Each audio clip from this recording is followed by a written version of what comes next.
I'm Scott Vatcher, the host of Questioning Authority, where I question authority figures about health, wealth, and relationships. This episode is brought to you by theauthorityco.com, helping health professionals be seen as the go-to authority in their community. I hope you enjoy this episode. Welcome to Questioning Authority. I'm your host, Scott Vatcher, and I'm here to question authority figures in health, business, and relationships to help you, the listener, grow as an authority figure in both your business and in your life. And my special guest today and authority figure is Vic Manzo Jr. Welcome to the show. Oh, thanks for having me on, brother. I'm excited to be here. I'm super excited. You've got a book out. Well, you've got a few books out, but the one that I want to dive deep into is called Decoding the Matrix. It dives into quantum physics, consciousness, neuroscience, all words that I love to pretend that I know what I'm talking about. So that's why I got an authority figure like Vic on to dive deep into these topics to help you to basically skim away at this thing called the Matrix, which we're going to get into, to achieve and grow the life that you want. So for people who have, clicked on this podcast and said, why would I spend the next 30 to 40 minutes listening to this podcast? What is it that you can sort of summarize as to what you're going to bring to the table here so people are like, yes, this is what I want to hear? Yeah. Imagine that you have this thing called your subconscious mind, and it basically runs on automatic program. And there is conditionings that come in that we had growing up and how we become who we are. And what you'll get out of this is that you're going to understand and become more aware of what those programs are, because those are the blocks, those are the limits. When you hit a wall in life, or you're seeing a constant pattern and a struggle and you don't know why, and you're doing everything you've been told or everything that you possibly can think and imagine, you'll get to the root of it and know how to disperse that away to take more control of your life and really lead the life that you want to have. Sounds like a good half hour to me. I love it. So yeah, like I mentioned, diving into quantum physics and neuroscience and things is stuff that I love to do. And it really sets you apart with having written a fantastic book about it that I was able to read up on in the last few days. So we're going to dive deep into that. But what listeners like to do as well is sort of know you as a person. So we're an authority figure in a lot of things around business and life. What's a secret authority that you have in your life? Something that maybe most people don't know about, something that you're really interested in, love to do, but has absolutely nothing to do with quantum physics or neuroscience? I was thinking about that because it's like I share a lot of things in my life is what I enjoy and knowledge and all that. But I was really thinking, and one of the things that I have a couple passions in this that is totally has nothing to do with quantum. Quantum physics is everything, so we can figure out how to pull that in. But I know where we're going with this. Cooking is something that I have a passion to do. I've been cooking since I was 6 years old. I grew up in I'm a first generation Italian, and it's just growing up in that culture, into the Chicagoland area. It was like, I grew up with a lot of cooks, great people who knew how to cook really well. And I always was around it. And that's a huge, I do talk a little bit about that out there, but not as much. But sourdough, cast iron pans is another thing I love, love taking care of them. And the whole thing, I love how mine still has this beautiful black sleekness to it. I can go all into that. But anywho, those are probably two things. Sourdough breads is a huge thing I love. I love eating them. A little side note on that, when my wife makes them, because I got her hooked on making them now, we'll devour a loaf in a day. It's okay. It's good. It's got good probiotics, and I feel good afterwards, so I don't mind.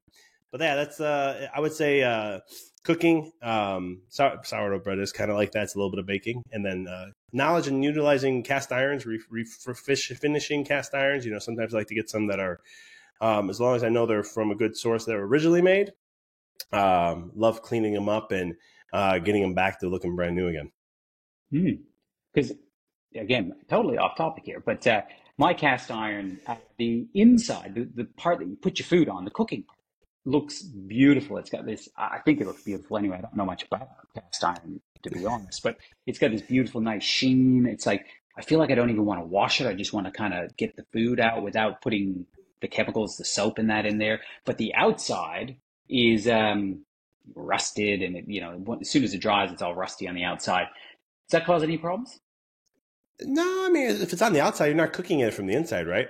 But you can Mm. fix that. You just put a little oil on it, and like sometimes, every once in a while, you could just put the oil all around the pan, and then just put it in the oven at like, I know you guys do Celsius, right? So I don't even know what that would be, Yeah, but like 450 degrees Fahrenheit, and depending what oil you use. But you do that for like an hour, and it'll seal that back up nice and black again. nice. See, an authority figure in so many areas. I love, so many people have the knowledge out there that you just don't have. And so that's the fun part about joining up with people from around the world. So again, thanks for being on the show. Let's get into, the nitty gritty of why we're here. And as I started reading your book, Decoding the Matrix, a very, very common theme popped up straight away. And I feel is a very under talked about scenario for healthcare professionals and service-based providers. And that's burnout. You mentioned that right at the beginning of your book. Let's dive into that a little bit. You said, you very quickly within the first 5 years of being a business owner become what most people would be considered super successful. And most of us think that when we reach this pinnacle of success, that we're going to be happy. Life is just going to be amazing. Nothing goes wrong from that point. It's all about making it. And then so many of us realize that we get there and it's not what we thought.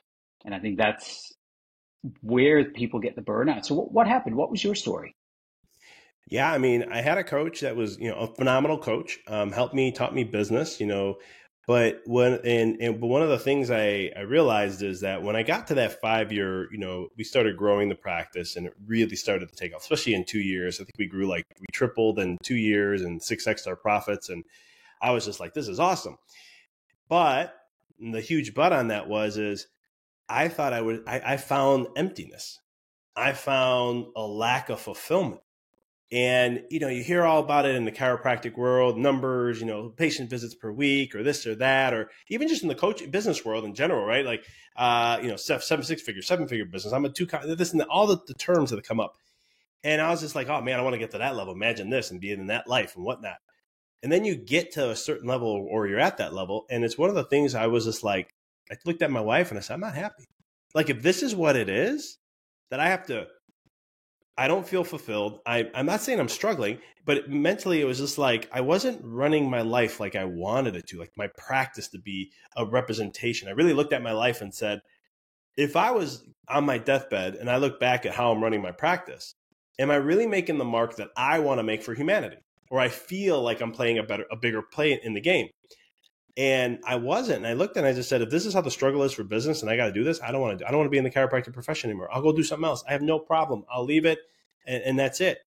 But I started asking the bigger questions, like when I was on my deathbed, and I said, well, I need to change up. I need to stop listening to all the gurus. At this point in my life, for the last 5-6 years, I was reading 80 to 120 books a year. I listened to no music. I listened to podcasts. I was listening to videos. I was taking courses. I was just nonstop downloading information. And it was one of the things where, you got to read 80 to 100, what is it? Most successful CEOs read 60 books a year. All these rules that we get, shared, and we'll talk a little bit more about what that is. And I was just like, you know what? Forget all this stuff. I'm just going to go to what I know, and I'm going to stick to what really matters. So I've honed down on what really mattered to me. And I realized I wanted to get into pediatrics for kids. And because I remember seeing a stat and it said, 2017, there was 53% of kids have chronic illness in the United States. And I was like, 53, that's high. I'm like, no, this got to be, fabricated in some way. So I go looking, and I went to look at all the data, and I go, this is not okay. I mean, the kids are our future.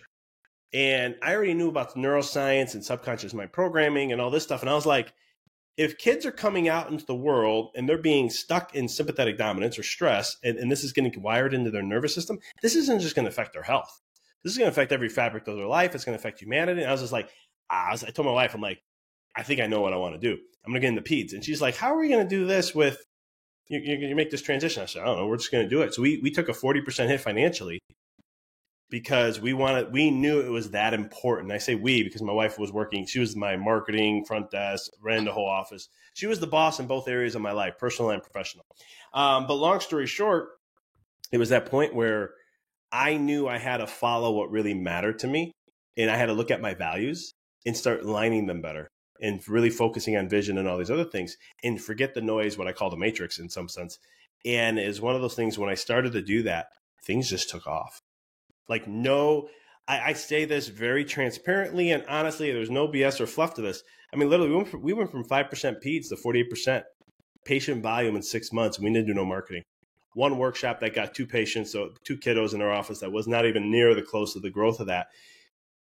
And that was my aha moment. And I was like, you don't have to work that hard. You don't have to there's universal laws that support all this stuff. And that's kind of where my journey went in that process. So when you had the quote unquote success, let's go back to that a little bit. So you had the success, you had the big practice, you doubled and tripled and 600% revenue, whatever those numbers were, that a lot of people who are listening to this now would go, oh my God, if I could do that, I would absolutely be fulfilled.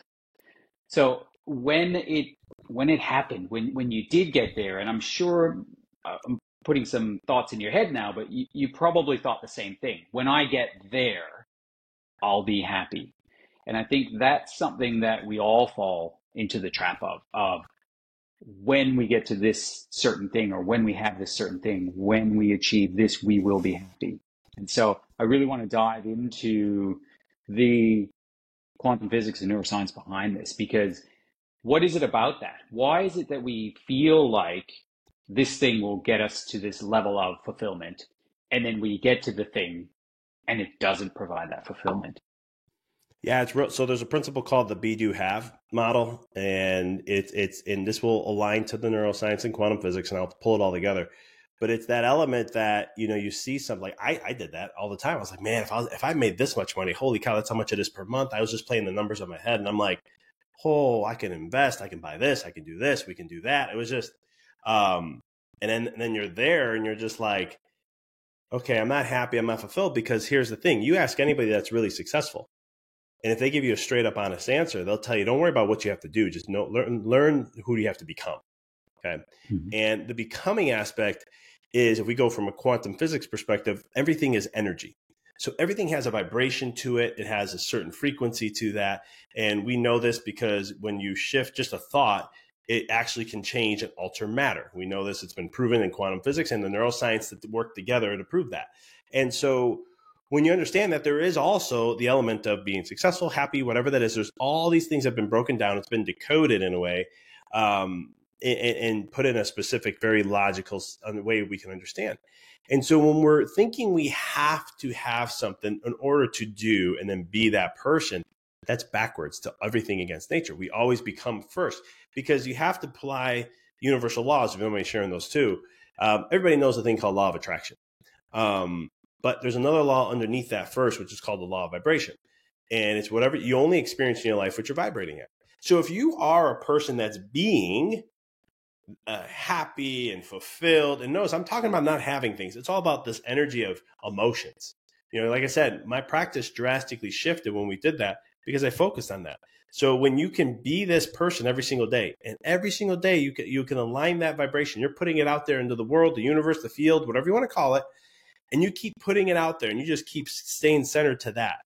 Well, all of a sudden, law of cause and effect is going to kick in. You're going to start to attract that feeling more of. And the beautiful thing, we were talking about this before we came out, right? I said, like, God, you make a plan, God laughs at you. It's like, because when you think you know what's best for you, that is you don't. You have such a limited mind and can't see everything. You only can see only a minute. I mean, we're talking minuscule. Statistically, it's not even significant. But when you let go of that and you just focus on this vibe, then all of a sudden you will attract more of what's going to bring that fulfillment. And it did. I mean, I started dictating everything in my life of what I wanted from that moment, because I started to break down all these rules that I had, or these things that I set up. So that's the basis of it. When we look at from quantum physics, looking at it from an energy standpoint, That is the frequency. When you can do that, then all of a sudden everything will align and come. If it's money that's you really value deep down, then you're going to see more of that, or it's going to be more time with your family. For me, it was all about like, what's the minimal amount of work I can do to get the greatest gain possible. And so that was important for me. And when I did, make my changes in my practice and all that, I started to go, no, this is how I want to live my life. This is how I want to practice so I can spend more time with my family. I'm doing my love here, but my work is not my legacy. It's not my purpose. My family is. And making that shift and so forth, and understanding that, yeah, I had to go through some difficult choices and times to get there, but I kept coming back to that being element of this is who I am and this is who I'm being. And everything else is going to take care of itself. Yeah, I like the saying, I think it was Mike Tyson who said, everyone's got a plan till they get punched in the face. And life not only can, but will punch you in the face over and over and over again. So now you've written this book called Decoding the Matrix.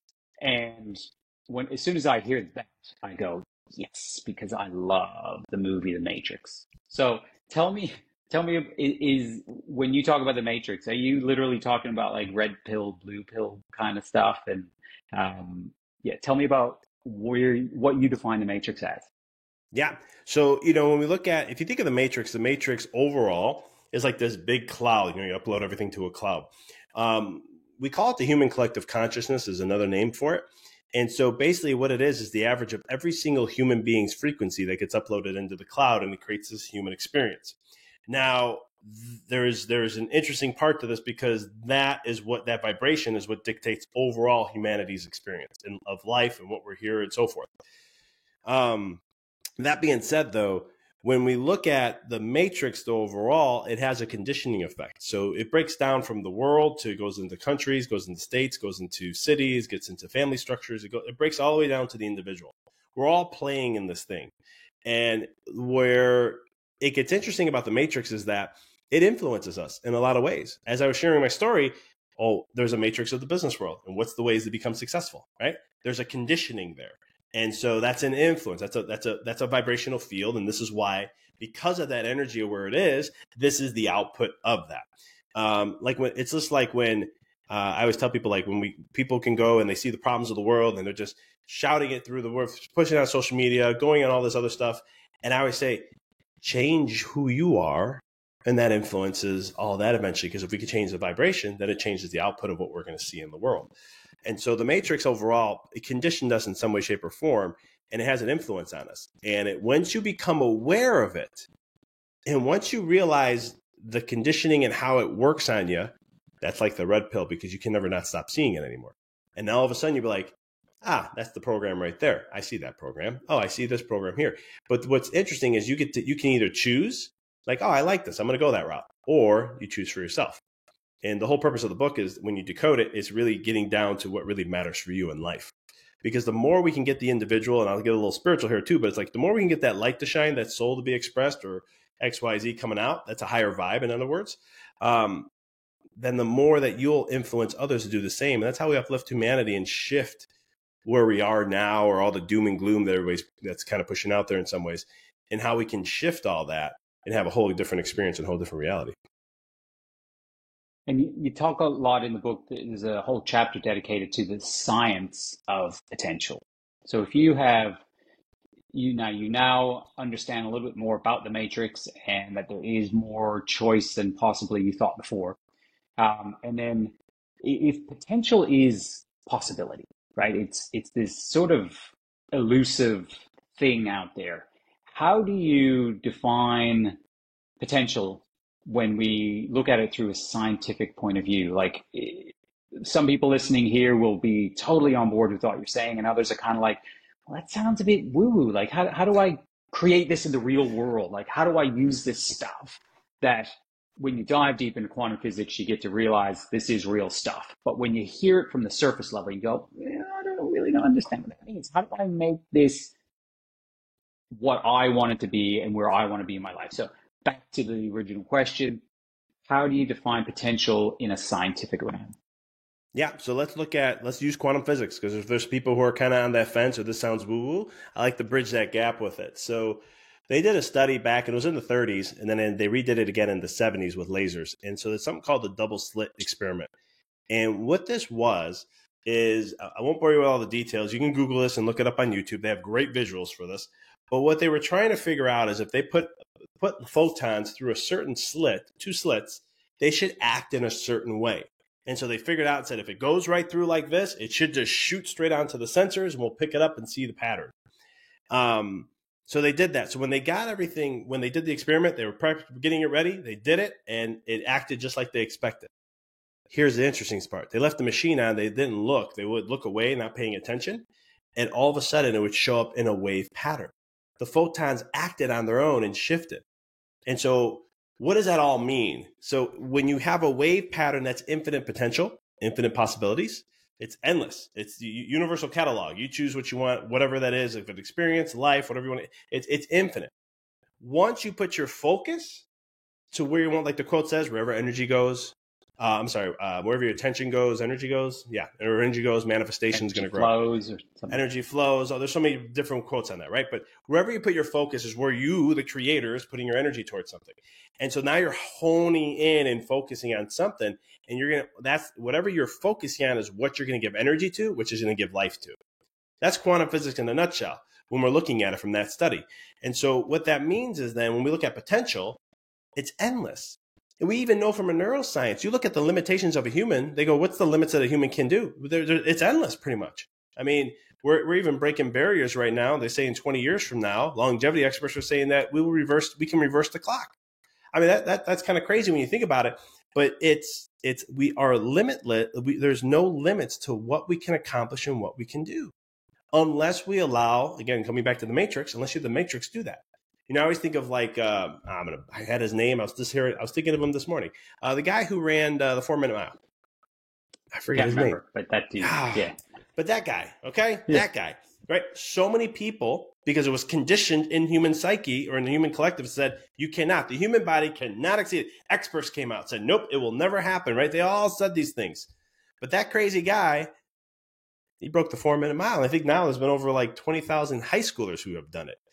And when you think about that, that is when we look at potential, it's knowing and understanding that you literally can choose whatever it is you want to experience. When you understand energy and you understand that whatever you're giving your attention to is what's going to expand. Whatever you are allowing for your time to give to that that's what's going to expand every shape of the way.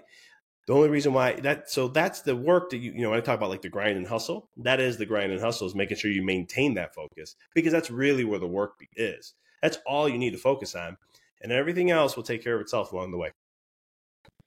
Which brings me to, as soon as you'd said that, it makes perfect sense around that's where the real work starts. You know, the step one is realizing that there is a matrix and we can do something different. The word that comes to my mind around the idea of where the real work starts is distraction, and how quickly we can then fall back into the matrix. So do you have any tips around when we realize that we have, once we've figured out the matrix, we've taken the red pill, we're doing the thing, and then all of a sudden Instagram pops up. Oh, blue pill.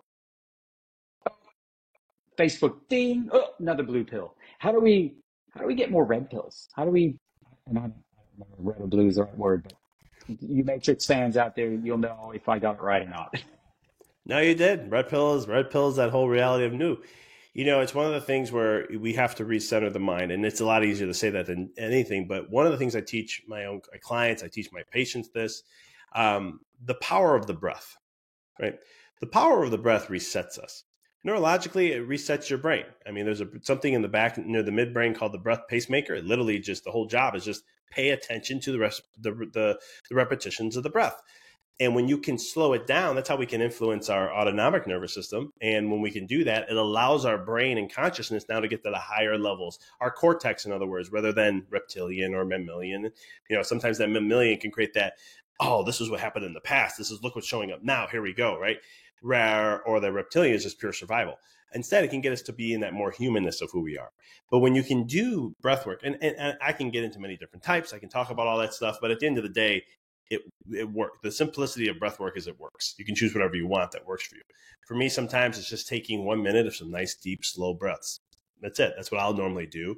And it kind of just helps me reset. It helps me get refocused. I'm not going to say it's going to be the magic cure. Not like, let's say sometimes, you go on Facebook and this was a big thing for me early on. And I used to compare myself and say, oh man, look, I know this guy. Look how good. Hey, look, he's killing it. He's doing awesome. I'm not even there. And I start self-judging myself, putting myself in a hole and all these other stinking thinking that I like to talk about.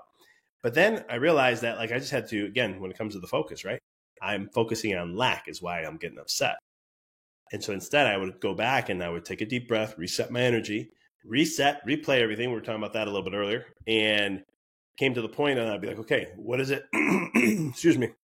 It would be, what is it that I'm appreciating right now? What is it that I have in my life that I can say I appreciate?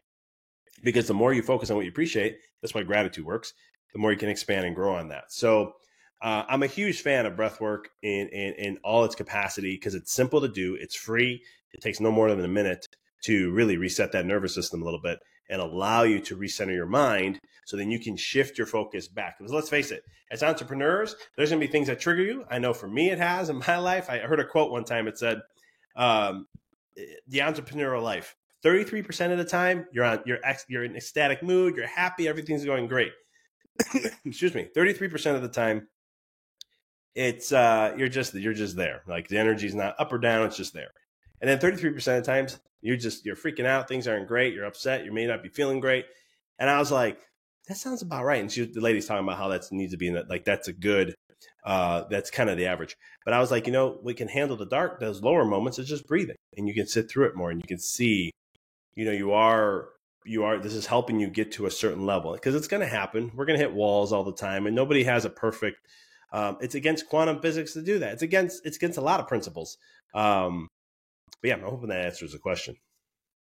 Yeah. And for me, I hear that and I go, on my entrepreneurial journey so far, I feel like if I've got 33% in the ecstatic stage, I can't wait to experience some of that. I know what you mean.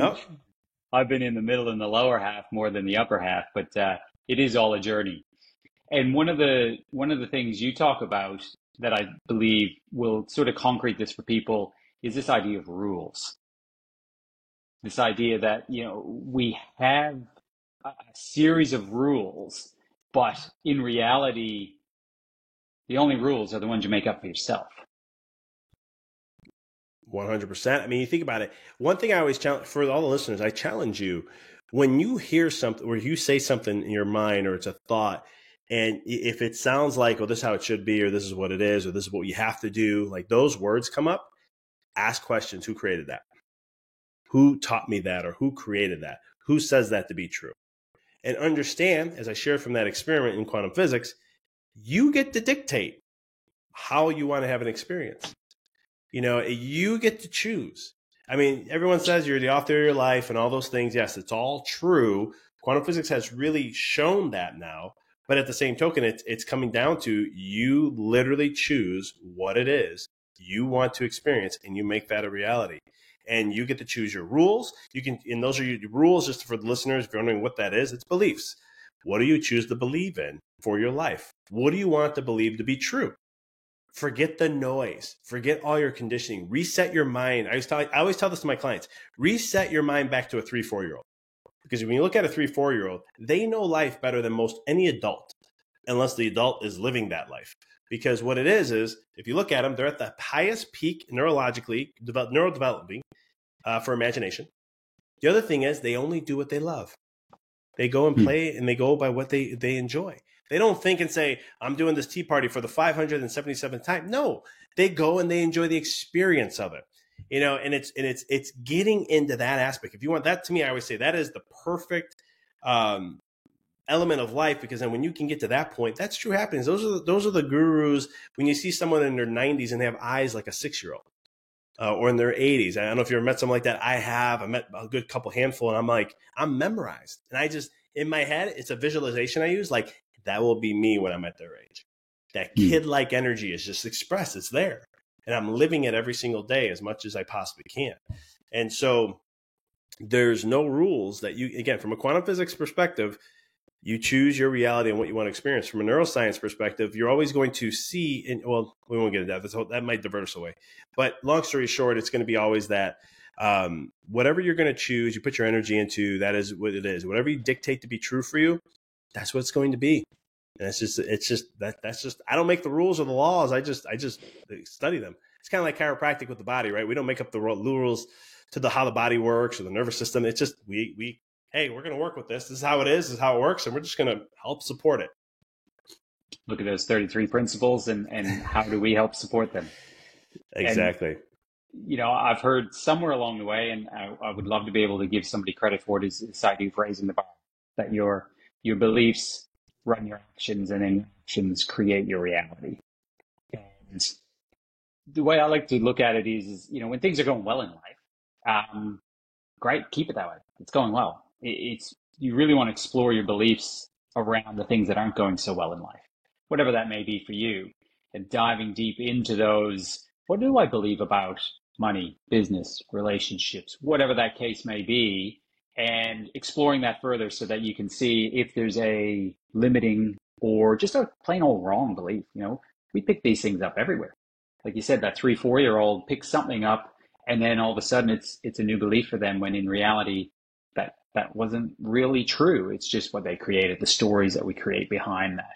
So how do we, what's a simple way to look at creating the experiences in life that we desire? So from a practical point of view, somebody's listening to this and they're like buying into it a little bit, like, okay, all right, I can look at my beliefs and I can change my story and I can be fulfilled. How do we experience the life we desire? It's real simple. It's something that we're always taught, in this day and age, we're always focusing on the mind, but to keep it real simple, it's tapping back into the heart. And what that means is this: the world and universe, everything is communicated through energy, and energy is emotions. So when it's honing in on that life that you want to have, that's going to bring a certain feeling for you. And then what you do, and this is Dr. Joe Dispenza is the first to come out to really get it out into the world. This stuff's been around for thousands upon thousands of years.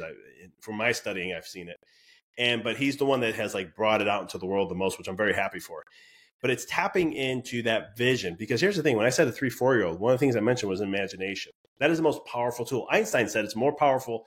Imagination is way more powerful than knowledge will ever be. I'm paraphrasing his quote, but it's one of the things that when you can step into imagining your life and what you want it to be and play it in your head like a movie, and you just keep seeing it, but bring it here into the present. And that's what the feeling does, because it brings it into your body. You bring it to the present by feeling that excitement. You bring it into and not about if I had this and I get excited. No.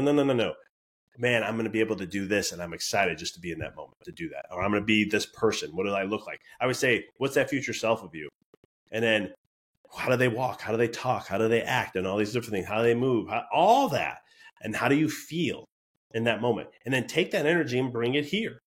If you can just master that, you change the trajectory on any aspect of your life, because you're using the most powerful tool, which is imagination. And with imagination, there's energy behind that with emotions. And when you start to do that, again, what we shared earlier about law of attraction, all these different things, you're starting to utilize these principles to now all of a sudden bring that here in the present. Because here's the beautiful thing about the mind. It time travels. Our body doesn't, but the mind time travels. And the thing about the mind is it doesn't know the difference between what you put in it and what is here in the physical reality. It doesn't know the difference. Like if you have anxiety, that's full proof. If you get angry, then you're stuck in the past. Anxiety is the future, anger, frustration, resentment, all those things. So you can move that in your body, you feel it. The neuropeptides that get created, you feel those emotions of that kind of stuff firing and so forth when it happens. It's not a reality. It's not here in the moment, but yet you're feeling that you're having it like that is. So why not? We understand that from a negative side, but why don't we use it for the positive? It works the exact same way. And it helps with your health. It helps with your overall well-being. It'll help in every aspect of your life. And you can choose this not just in business. You can choose this not just in money. You can choose this in relationships, your health, XYZ. It's universal. really comes back to that simple premise be, do, have, doesn't it? And It's when you use imagination, um, and you can think of imagination as, yeah, what a 4-year-old does, but sometimes it's hard to, what do I actually want? Who do I actually want to be? Yet you've got to be creative. You've got to have a good imagination. So I think that's a really important point to make, is looking at it through imagination, and just getting back to that 4-year-old self and going, okay, what did that kid want out of life? Or what were, not even what did they want, but who were they being? yeah, it's Mm. it's hard to do. But you brought up a great thing about, like, what do you want? That's the hard, when I ask potential clients, or just clients in general, like, what do you really want? And they're like, and then what happens, you hear all the matrix coming up.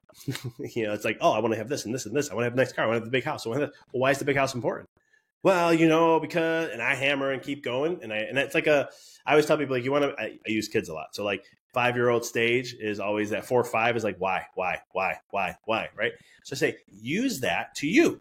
When you say you really want something, keep asking yourself why that is, until all you can respond is the exact same answer, where it's like, I just choose it because I don't know. I just choose it. It's like vanilla or chocolate. Well, I want chocolate. Why? Because I don't like vanilla. No. That's not choosing.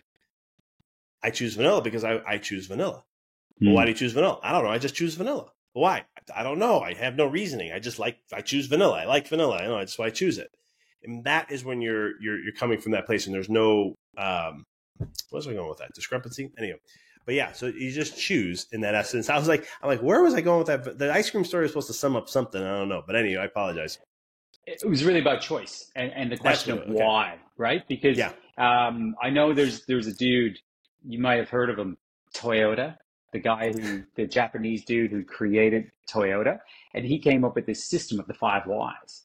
And it's a system around where, for him, it was about creating better efficiency for cars and getting more cars out of the lot or along that uh, conveyor belt that cars go on, and narrowing down, like, why is this? And they'd answer, and they go, well, why is that? And answer again. And so I think it's a great way to really get to the nitty gritty of things, is, yes, keep asking yourself why. I'd probably recommend even writing it down too, because if you're in the matrix, man, you get a ding. Oh, there's another blue pill. What was I saying about the thing? Yeah. Write those whys down and get down to that nitty gritty. And I think that's one of the many ways inside your book that you go into that. And so I really feel like we've created a scratch on the surface of what you dive deep into in your book. So I highly recommend anyone who's wanting to dive deeper, go get that book. You also have a great podcast out. It's top 1% in the world. Like, you've been doing it forever, 400 or 500 episodes now. I just, my mind goes when it goes that many episodes. It's just brilliant. What's your podcast called that people can check you out as well? It's called The Mindful Experiment. You can hear it anywhere where podcasts are played at. And I can only assume, with this Decoding the Matrix being your most recent book, that it's probably been a lot of distilled information from what you've learned over the years, with probably hundreds of interviews and study decoded down into this book. Yes, 100%, my friend.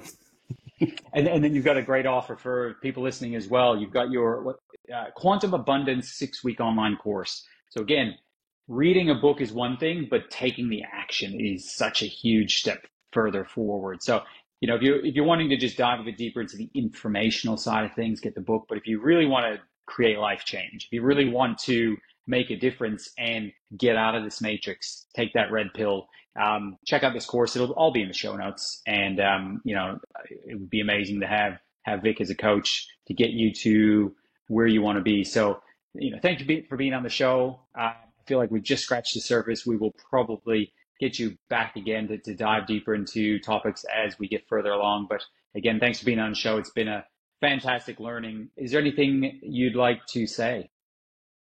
I appreciate it, brother. And thanks for having me on too. Last thing I could share is just, trust the process. The hardest thing is just get out of the way. Let things just do what it needs to do. nature, universe, let it just take its course. It's going to work. It's like we tell this to patients, right? Like, what have to just get adjusted and let your body do its thing. It's going to take care of itself. It's designed to do that. And the same thing with life. We are an essence. And so a lot of times we get in the way with fear and worry and reacting instead of responding and just trusting. And the real thing is when you can't trust the process, that means you don't trust yourself. And that's, you trust yourself, you trust the process, and everything else takes care of itself. And if you don't want to believe me at the end of the day, just look at your life in the past and see how things in those dark moments, how they all worked out. And you saw there was a bigger plan and a bigger picture for you. Because anyone I ever interviewed on my own podcast, people I've talked to, friends, my own story, when you look back in that past, you're like, how the heck is this all working out? That is so crazy. I could never even thought of that. And so trust that process. Completely agree. When I'm stuck in the middle of things, in the thick of it, I always go, either trust the process or it'll work out. It will all work out in the end. It might not look like I thought it was going to look, but it's all going to work out in the end. So great closing comments there. Thank you so much. And we'll catch you again soon. Thanks for listening to this episode of Questioning Authority. I hope you enjoyed the show. Stay tuned for the next one coming out soon. This episode has been brought to you by The Authority Co., helping service providers increase authority and revenue. Check out theauthorityco.com for more info.